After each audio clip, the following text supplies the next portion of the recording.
بلاؤ تو بخاری کا پڑھنے کا فضل ہے، تو سرکار کا آنا فضل ہی نہیں، سارے فضلوں کا سلسلہ ہے، رحمت ہی نہیں، سارے رحمتوں کا درجہ ہے۔ اس سے بڑھ کیا چاہیے؟ وہ اگر نہ آتے تو نہ بخاری ملتی نہ مسلم ملتی، وہ نہ آتے تو نہ نماز ملتی نہ روزہ ملتا، نہ زکات ملتی نہ حج ملتا، نہ نظام کتاب ملتا نہ نظام احکام ملتا، جو بھی ملا ہے ان کے سب سے ملا، حتیٰ کہ خدا کے ایک ہونے کا پتہ بھی ان کے سمجھانے سے چلا ہے، ہمیں کیا پتا کہ خدا اب نہیں میلاد اور خوشی مناؤ کھلا قرآن میں لکھا ہوا ہے، کیا اب آپ سمجھ گئے نا، 12 ربیع الاول کو قرآن میں کیا بولو جی ایسا ملے گا قرآن میں؟ ایسا ملتا مر رہے تو یہ کرو اور پیدا ہوئے تو یہ کرو، نہیں ملتا، اصول ملتے ہیں، اس اصول کے تحت مسائل حل ہوتے جاتے ہیں، ایک قاعدہ ملا، فضل ملا تو خوشی ہوگا، جب بھی فضل ہوگا خوشی منائیں گے، جب بھی ہمیں ملے گا بخاری شوال میں ختم ہوئی تو خوش ہو رہے، اچھا بھی کیا کہ شوال میں شروع ہوتے وقت آپ جلسہ آغاز بخاری، شعبان میں جلسہ ختم بخاری،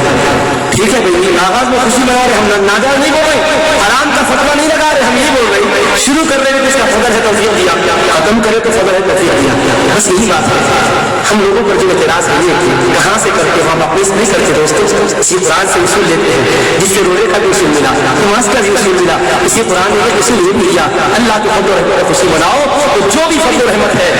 تجارت اچھی برکت ہوگی وہ فضل ہے، رحمت ملی، یہ ساری چیزوں کو خوشی کرنے کا انتظام حال دیا، اس کے تحت یہ ساری باتیں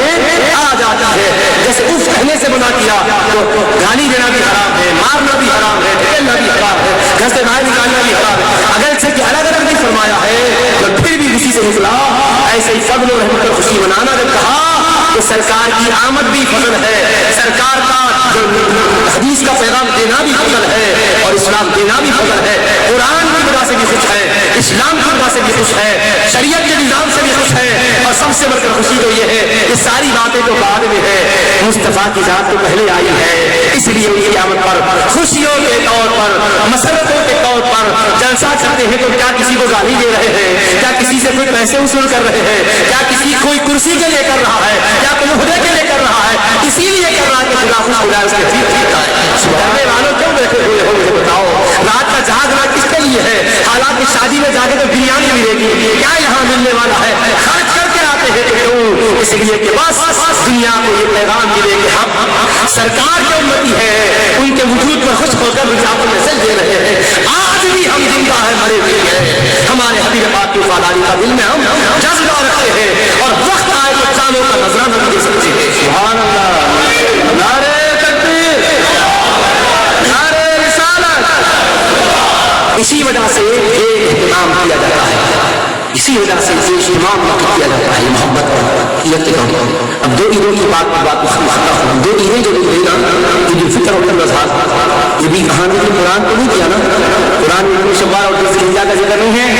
حدیث میں آیا، حدیث شریف میں سرکار نے فرمایا، یہ بھی کب فرمایا سرکار دو عالم السلام نے مکہ مکرمہ میں نہیں فرمایا،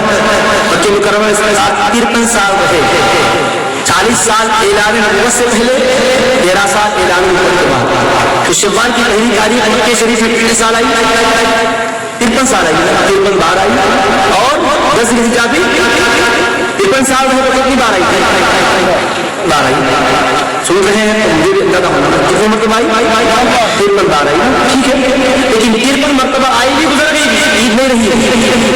عید کا دن نہیں بن گیا، کب بنا، مدینہ منورہ میں سرکار کے آنے کے بعد بنا، کیوں ایسا، اگر سوچیے غور کیجیے، میں ریسرچ کی دعوت دے رہا ہوں، تحقیق کرو، سوچو سمجھو، غور کرو، تدبر کرو، آنکھ بند کر کے نہ چلو، آنکھوں کو کھول دو، ہر چیز کو سمجھو، دل کی آنکھوں کو بھی روشنی ملے گی، تو اب کیوں ایسا ہوا، اب جو 10 ذوالحجہ کو کیوں کرنا ہے، حضرت ابراہیم علیہ السلام کی قربانی کی یاد تازہ کرانا ہونا، سرکار فرمائے جب صحابہ پوچھے ما هذه الاضاحی کی میری کہی ہے، حضور یہ قربانیاں کیا ہے، اور میں سنت ودیع ابراہیم، تمہارے والد ابراہیم علیہ السلام کی سنت ہے، تو سنت ہے تو مدینے شریف سے سنت ہے، مکہ میں ابراہیم علیہ السلام کا مقام مکہ ہی ہے، تو حضرت اسماعیل السلام کے ذبح کا واقعہ مکہ شریف میں پیدا ہوا، پیش آیا تھا مدینے شریف، کہاں پیش آیا بھائی، مکہ شریف میں آیا، تو مکے میں رہتا کیوں نہیں عید منائے، وہ واقعے کی یادگار مکے میں کیوں نہیں دلائی گئی، یہ 10 ذوالحجہ کو دیکھو، یہ مینات کی وادی ہے، حضرت ابراہیم اسماعیل السلام کو لے کے وہاں صبح کرنے لکھا ہے، اللہ نے جنت سے دمبا بھیجا، ان کی قربانی قبول ہو گئی، وہ یادگار ہمیں بھی کر رہے ہیں، ہمیں بھی کرنا ہے، وہاں کیوں نہیں کیے، یاد ابراہیم